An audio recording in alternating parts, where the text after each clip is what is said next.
Hello viewers, Kalyani 777 রান্নাঘরের পক্ষ থেকে জানাই স্বাগত। রোজ দিনের রান্নাঘরের মতো আজকেও আমি এসেছি আপনাদের সঙ্গে নিরামিষ একটা রেসিপি শেয়ার করতে। আমার আজকের এই রেসিপিটি হলো বেগুন আলু ঝোল রেসিপি। গরম গরম ভাতের সাথে এইভাবে রান্না করে খেয়ে দেখুন, আশা করি খুবই ভালো লাগবে ছোটো বড়ো সবারই। যদি আমার রেসিপিটি ভালো লেগে থাকে অবশ্যই আমার চ্যানেলটা সাবস্ক্রাইব করতে ভুলবেন না যেন। তো চলুন রেসিপিটি আমরা কীভাবে বানাবো, এর জন্য কী কী লাগছে। আমি এখানে 2টা বড় সাইজের বেগুন নিয়েছি। বেগুনটাকে এইভাবে বড় বড় করে গোল গোল লম্বা লম্বা করে কেটে নিলাম। এরকম সেম আলুটাকেও এরকম লম্বা লম্বা করে কেটে নিলাম। এখন বেগুনটাকে আমি ভেজে নিয়েছি। প্রথমে দেখতে পাচ্ছেন কীরকমভাবে কেটে নিয়েছি। চুলায় পাত্র বসিয়ে দিয়ে আমি রান্নাটা শুরু করে দিচ্ছি। সাদা তেল দিয়ে দিলাম এখানে 3 চামচের মতো। তেলটা গরম হতে যাচ্ছে। এখন আমি বেগুনটাকে ভেজে নেব। বেগুনটা না ভাজলে রান্নার টেস্টটা ভালো আসে না, এর জন্য বেগুনটাকে আমি ভেজে নিচ্ছি। হলুদ নুন দিয়ে সামান্য পরিমাণে দিয়ে দিলাম বেগুনটাকে।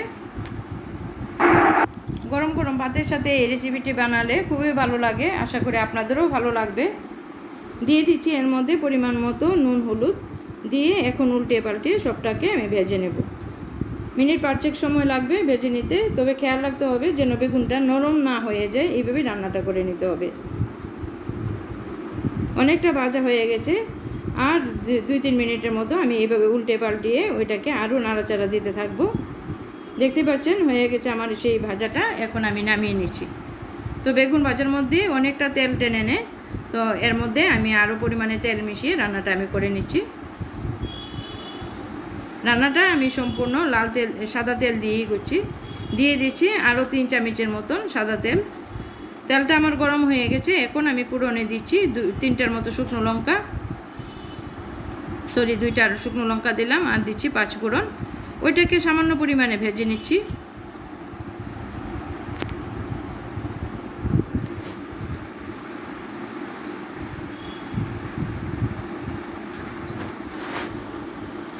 দেখতে পাচ্ছেন ভাজাটা অনেকটা হয়ে গেছে।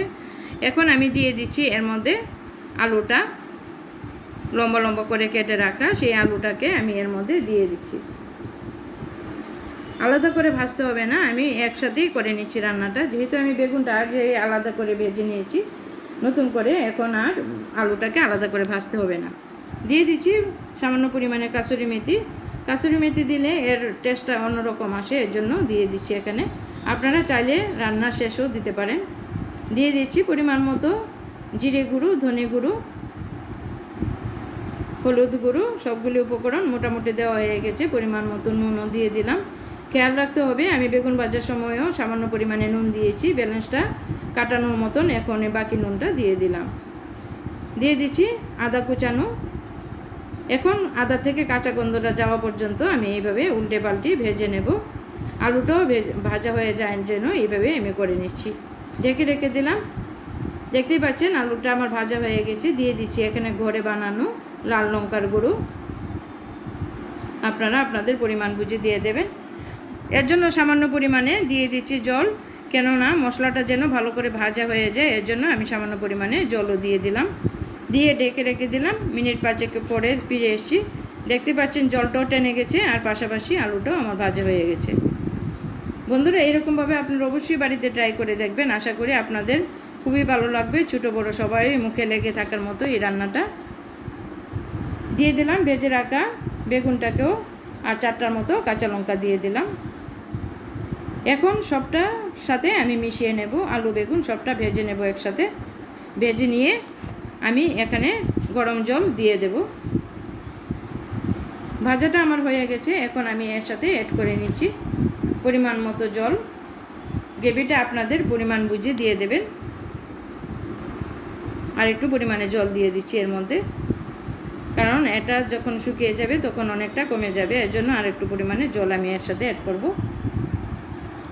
বন্ধুরা, কেমন লাগলো আমাকে অবশ্যই কমেন্ট বক্সের মাধ্যমে জানাতে ভুলবেন না। এইভাবে আমার পাশে থেকে আমাকে সাপোর্ট করার জন্য অসংখ্য ধন্যবাদ। যারা আমার চ্যানেলটা না এখনও সাবস্ক্রাইব করে থাকেন তাদেরকে অবশ্যই রিকোয়েস্ট করব আপনারা আমার চ্যানেলটা সাবস্ক্রাইব করার জন্য। পাশে থাকা বেল আইকনেও ক্লিক করে রাখবেন যেন নতুন কোনো আপডেট সবার আগে আপনাদের কাছে পৌঁছে যায়। রান্নাটা আমার শেষে হওয়ার পথে দিয়ে দিচ্ছি এর মধ্যে সামান্য পরিমাণে গরম মশলার গুঁড়ো দিয়ে আবার মিনিট 5 মতো আমি জাল হতে দেব। নামানোর আগে আপনারা সামান্য পরিমাণে ঘিও দিয়ে নিতে পারেন। তো হয়ে গেছে আমার রান্নাটা।